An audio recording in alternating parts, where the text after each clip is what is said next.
বন্ধুগণেরা, দুনিয়ার জমিনের মধ্যে তোমরা যখন নেক আমলের দিকে ধাবিত হয়ে যাও, জুমার নামাজের দিকে ধাবিত হয়ে যাও, যখন জুমার নামাজের জন্য আজান হয়ে যায়, মুয়াজ্জিন যখন আজানটা দেয়, সঙ্গে সঙ্গে তোমরা দোকানপাট ঘরদর সব কিছু বন্ধ কইরা আল্লাহর দিকে যখন ধাবিত হয়ে যাও, তখন আমি আল্লাহ তোমার প্রতি এমন খুশি হয়ে যাই যে খুশি হতে জান্নাত তোমার জন্য হাসতে থাকে। সুবহানাল্লাহ। মুহতারাম হাজিরিন, আল্লাহ সুবহানাহু ওয়া তাআলা যখন বান্দা জুমার নামাজের দিকে ধাবিত হয়ে যায়, সঙ্গে সঙ্গে আল্লাহ রাব্বুল আলামিন বান্দার দিকে হাসতে থাকে, জান্নাতের ফেরেশতাদেরকে বলতে থাকে, ও জান্নাতের ফেরেশতারা, তাকায় দেখো আমার বান্দা দুনিয়ার জমিনের মধ্যে নাফরমানি করার কথা ছিল, কিন্তু ও ফেরেশতারা তোমরা তো বলছিলা দুনিয়ার জমিনের মধ্যে আমার বান্দারা নাফরমানির দিকে লিপ্ত হবে, গুনার কাজ করবে, তারা নেক আমল করবে না, কিন্তু ও ফেরেশতারা তাকায় দেখো আমার বান্দারা আজকে গুনার কাজ থেকে বিরত থেকে এই জুমার নামাজের দিকে নেকির দিকে ধাবিত হয়ে যায়। মুহতারাম হাজিরিন, আল্লাহ রাব্বুল আলামিন সেই বান্দার প্রতি মুস্কি হাসি দেয়। এক নাম্বার গেল। দুই নাম্বার কি মুহতারাম হাজিরিন, আল্লাহ সুবহানাহু ওয়া তাআলা দুই নাম্বার বান্দার প্রতি হাসি দেয়।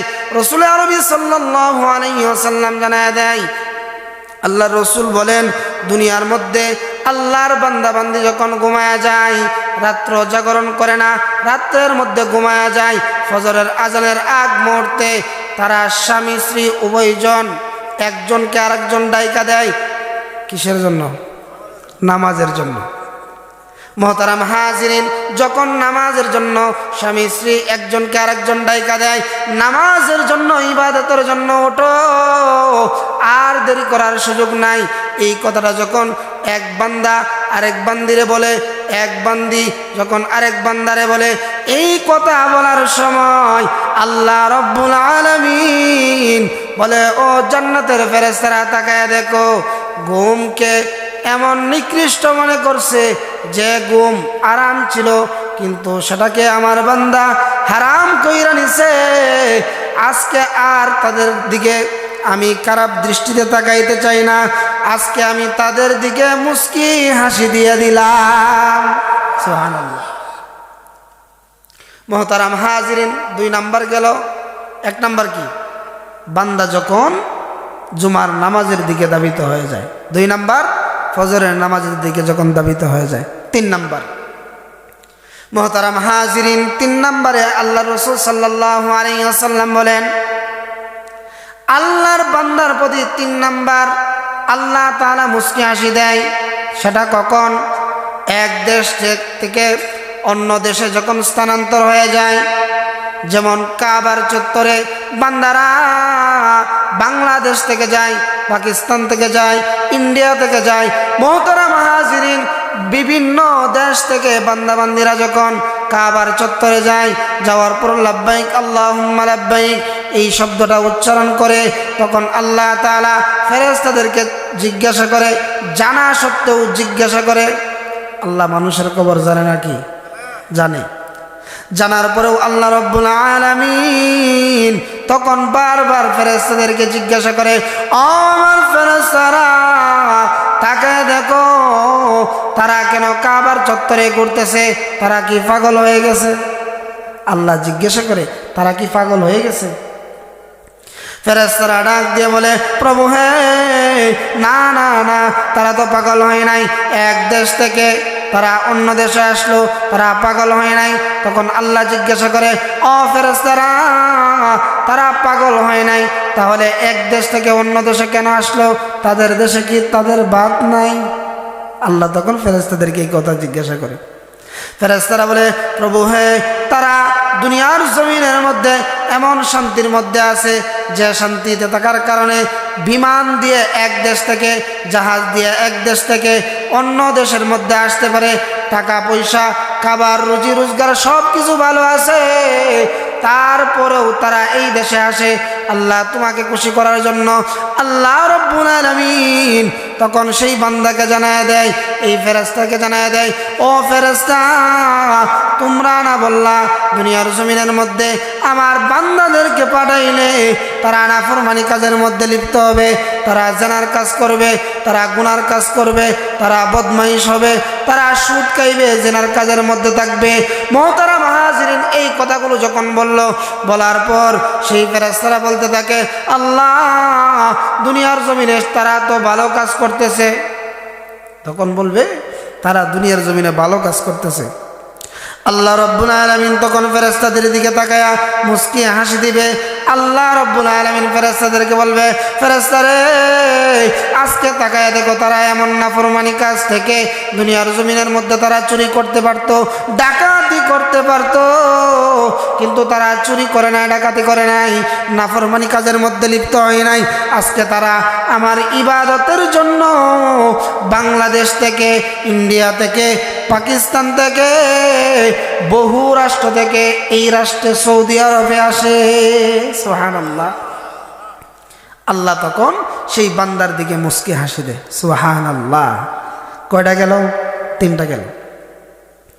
মুহতারাম হাজিরিন, 4th নাম্বার, আল্লাহ রব্বুল আলামিন বান্দার প্রতি মুস্কি হাসি দেয়। সেটা হলো আল্লাহর বান্দা যখন গুনাহের কাজের মধ্যে লিপ্ত হয়ে যায়, গুনাহের কাজের মধ্যে লিপ্ত হওয়ার পরেও জাহান্নামের দিকে যায়, জাহান্নামে যাওয়ার পরেও আল্লাহকে ডাকে। কাকে ডাকে? আল্লাহকে ডাকে। ইয়া মান্নান, ইয়া হান্নান, ইয়া মান্নান, এই শব্দগুলো যখন আল্লাহর বান্দা উচ্চারণ করে তখন আল্লাহ রব্বুল আলামিন লজ্জাশীল হয়ে যায়, লজ্জা পায় বান্দাকে ক্ষমা করার জন্য। মুহতারাম হাজিরিন, আল্লাহর রাসূল সাল্লাল্লাহু আলাইহি ওয়াসাল্লাম বলেন, দুনিয়ার মধ্যে মানুষ নাফরমানি কাজ করার পর যখন দুনিয়ার জমিনের মধ্যে ইসলামিক মজলিস, সেই মজলিসের মধ্যে যখন বান্দারা যায়, বান্দারা যখন যাওয়ার পর আলেমদের মুখ থেকে, আলেমদের জবান থেকে সুন্দর আওয়াজ শুনতে পায়, যে আওয়াজগুলো হাদিসের কথা হয়, যে আওয়াজগুলো কোরআনের কথা হয়, সেই আওয়াজগুলো শোনার পর সেই বান্দা নিজের কাজে লাগায়, আমল করে। আজকে যে আপনারা বসছেন, এটা নিয়ত থাকতে হবে, যেগুলো শুনবো সেগুলো আমল করব।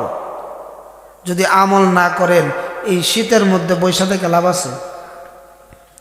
আল্লাহ রাসূল সাল্লাল্লাহু আলাইহি ওয়াসাল্লাম জানায়া দেয়, এক বান্দা যখন দুনিয়ার জমিনের মধ্যে নাফরমানি করার পর জাহান্নামের দিকে ধাবিত হয়ে যায়, আল্লাহ রাসূল সাল্লাল্লাহু আলাইহি ওয়াসাল্লাম বলেন, দুনিয়ার জমিনের মধ্যে ইসলামিক মজলিসের মধ্যে যদি কোনো বান্দা, কোনো বান্দি দুনিয়ার জমিনের মধ্যে এই কথাগুলো উলামায়ে কেরামদের কাছ থেকে শুনে, ইসলামিক কথা, যেগুলো কোরআনের কথা, যেগুলো হাদিসের কথা, এই কথাগুলো শোনার পর সুন্দরভাবে তার আমলের সাথে লাগায় নেয়, লাগানোর পর সেই আমলটা করতে করতে মৃত্যুবরণ করে।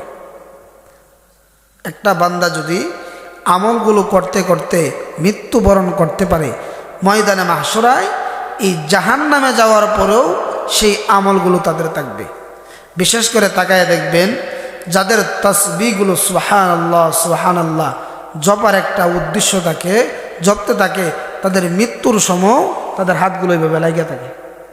অনেক রেকর্ড আছে, এগুলো হয়। কিন্তু মুহতারাম হাজিরিন, আল্লাহ রাসূল সাল্লাল্লাহু আলাইহি ওয়াসাল্লাম বলেন, এক ব্যক্তি ৪,৫০০০ বছর ৪,৫০০০ বছর জাহান্নামের মধ্যে ছিল। হঠাৎ করে আল্লাহকে ইয়া হান্নান, ইয়া মান্নান এই কথা বলে যখন ডাকতে লাগলো, আল্লাহ রব্বুল আলামিন তাকায় দেখে জাহান্নামের সেই বান্দাটা, জাহান্নামীটা, বেঈমান নাফরমান সেই ব্যক্তিটা ইয়া হান্নান ইয়া মান্নান বলতেছে।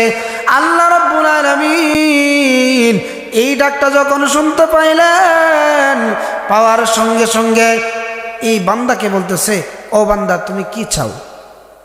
মানুষের কিছু নাম আছে, যে নামটা শোনার পর সেই মানুষটা আর স্থির থাকতে পারে না, জবাব দিতে বাধ্য হয়। এরকম আছে না? দেখবেন তাকায়া আমাদের মা চাষিরা যেরকম চাউল জারে না, চাউল জারার সময় ছোটো বাচ্চা আয়া চাউলগুলো মুটিয়া দূরাত ফালাইয়া দেয়, এরকম হয় না? যখন ফালাইয়া দেয় তখন কিন্তু একটা থাপ্পড় দেয়। থাপ্পড় দেওয়ার পর কিছু ফুলাবান আছে আম্মা গো আম্মা গো আম্মা গো এরকম কান্নাকাটি করে। আর কোনো কোনো ফুলাবান আছে যে মাইরেলছে গো মাইরেলছে গো মাইরেলছে গো এভাবেও কথা বলে।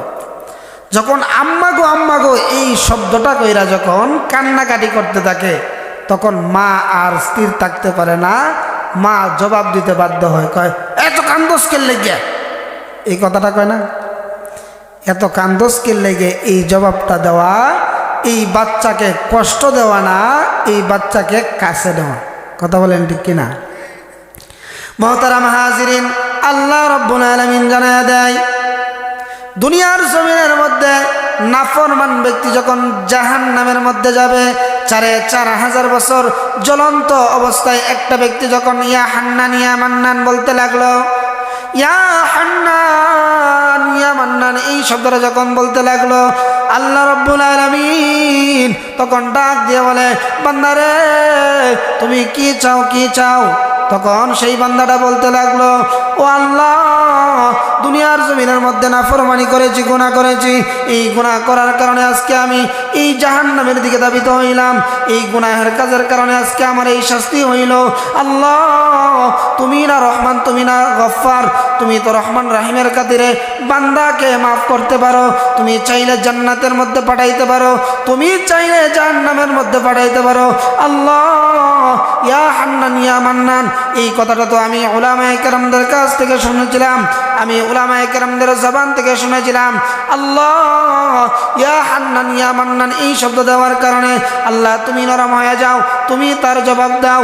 আল্লাহ ইয়া হান্নান ইয়া মান্নান বলছি, আজকে আমাকে আপনি জাহান্নাম থেকে তার বাহির করে দেন, জাহান্নামে আসি এই জায়গা থেকে আমাকে একটু বাহির করে দেন, আমি জান্নাতে যাইতে চাই না, জাহান্নামের যে গেট আছে সেই গেটের মধ্যে দিয়ে দেন।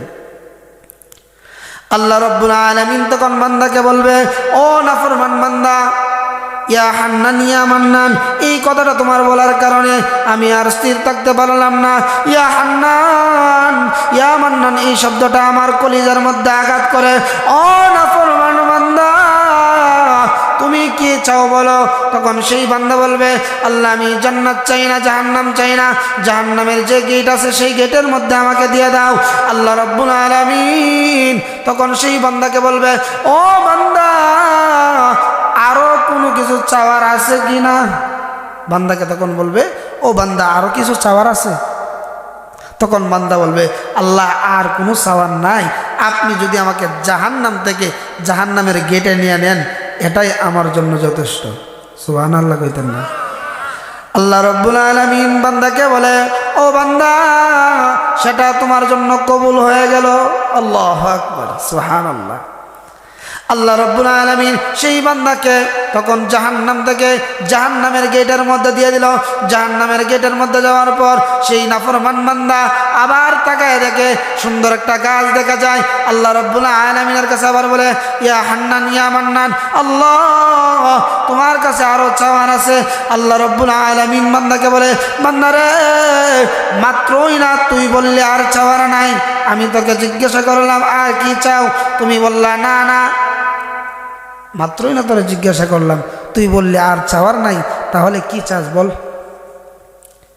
তখন সেই নাফরমান বান্দা বলতে থাকবে, আল্লাহ গো দুনিয়ার জমিনের মধ্যে নাফরমানি করেছি, অত্যাচার করেছি, আল্লাহ গুনাহ করেছি, আল্লাহ দুনিয়ার জমিনের মধ্যে আমি নাফরমান, আল্লাহ তুমি তো গফফার, আল্লাহ গফফারের খাতিরে আমাকে সেই গাছের নিচে স্থান দিয়ে দাও। সুবহানাল্লাহ। আল্লাহ রাব্বুল আলামিন বলবে, বান্দারে এটাই কি তোমার শেষ চাওয়া? বান্দাকে বলবে, ও বান্দা এটাই কি তোমার শেষ চাওয়া? বান্দা বলবে, আল্লাহ এটা যদি তুমি আমাকে দিয়ে দাও আর আমার কোনো চাওয়া নেই। কারণ তার চোখ দ্বারা সব থেকে ভালো একটা জায়গা সেটাই হলো সেই গাছের নিচে, তার থেকে আর ভালো পাওয়া যাইতেছে না। আল্লাহ রাব্বুল আলামিন তখন সেটা কবুল করে নেবে। ফেরেশতাদেরকে বলবে, ও ফেরেশতারা, যাও যাও যাও, সেই বান্দাকে সেই গাছের জায়গার মধ্যে দিয়ে দাও। সুবহানাল্লাহ, সুবহানাল্লাহ। মুহতারাম হাজিরিন, বান্দা যখন এই নাফরমান বান্দা এই গাছের নিচে যাইবে, যাওয়ার পর আল্লাহ রাব্বুল আলামিনের কাছে আবার বলতে থাকবে, ইয়া হান্নান ইয়া মান্নান, আল্লাহ গাছের নিচে তো আসলাম, ভালো আরাম আছে, কিন্তু দূর একটা জায়গার মধ্যে পানি দেখা যায়, দূরে একটা জায়গার মধ্যে পানি দেখা যায়, আল্লাহ তুমি আমারে কবুল কইরা নাও, ইয়া হান্নান ইয়া মান্নানের খাতিরে আমারে সেই পানিটার মধ্যে নিয়ে যাও। কারণ ৪,৫০০ বছর ৪,৫০০ বছর একটা মানুষ যখন জাহান্নামের আগুনের মধ্যে গড়াগড়ি খায়, সেই মানুষের পানির পিপাসা আছে না নাই? আছে। মুহতারাম হাজিরিন, আল্লাহ রাব্বুল আলামিন তখন বান্দাকে বলবে, বান্দা আর কি তোমার চাওয়ার আছে বলো, আর চাওয়ার কি আছে? তোমাকে সেই পানির জন্য কবুল করে নিলাম। আল্লাহ রাব্বুল আলামিন বান্দাকে সুন্দরভাবে ফেরেশতাদের মাধ্যমে এই পানির মধ্যে নিয়ে যাবে। এই পানির মধ্যে ডুব দিবে ৩টা। কয়টা? ৩টা। ১ নম্বরে ডুব দেওয়ার পর আল্লাহ রাব্বুল আলামিন সেই বান্দাকে আল্লাহর রাসূল সাল্লাল্লাহু আলাইহি ওয়াসাল্লামের চরিত্র দিয়ে দিবে। একটা ডুব দেওয়ার কারণে আল্লাহ রাব্বুল আলামিন সেই বান্দাকে আল্লাহর রাসূল সাল্লাল্লাহু আলাইহি ওয়াসাল্লামের যে চরিত্র আছে সেই চরিত্রটা দিয়ে দিবে। আল্লাহর রাসূলের উত্তম চরিত্র, যে চরিত্রের ব্যাপারে কেউ মন্তব্য করার আজ পর্যন্ত সাহস করতে পারে নাই। আল্লাহ রসুলের উত্তম চরিত্র, সেই চরিত্র আল্লাহ রাব্বুল আলামিন দিয়ে দিবে। আল্লাহর সেই বান্দা ২ নাম্বার যখন ডুব দিবে, ২ নাম্বার ডুব দেওয়ার কারণে আল্লাহ রাব্বুল আলামিন ফেরেশতাদের মাধ্যমে সেই বান্দাকে এমন একটা পুরস্কার দিবে, যেই পুরস্কারটা হইল হযরতে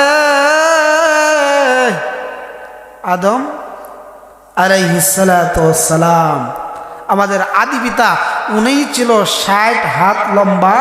সেই লম্বাটা আল্লাহ রাব্বুল আলামিন সেই বান্দাকে পুরস্কার দিয়ে দিবে। সুবহানাল্লাহ। ৩য় নাম্বার ডুব দিবে। ৩য় নাম্বার ডুব দেওয়ার কারণে আল্লাহ রাব্বুল আলামিন সেই বান্দাকে হযরতে ইউসুফ আলাইহিস সালাতু ওয়াস সালামের যে সৌন্দর্য ছিল সেটা আল্লাহ রাব্বুল আলামিন সেই বান্দাকে দিয়ে দিবে। সুবহানাল্লাহ। মুহতারাম হাজিরিন, এই সৌন্দর্য যখন পেয়ে যাবে, এই সৌন্দর্য তো পাইবে সেই ব্যক্তি, এই চরিত্র পাইবে তো সেই ব্যক্তি যে ব্যক্তি জান্নাতে যাওয়ার উপযুক্ত। সুবহানাল্লাহ।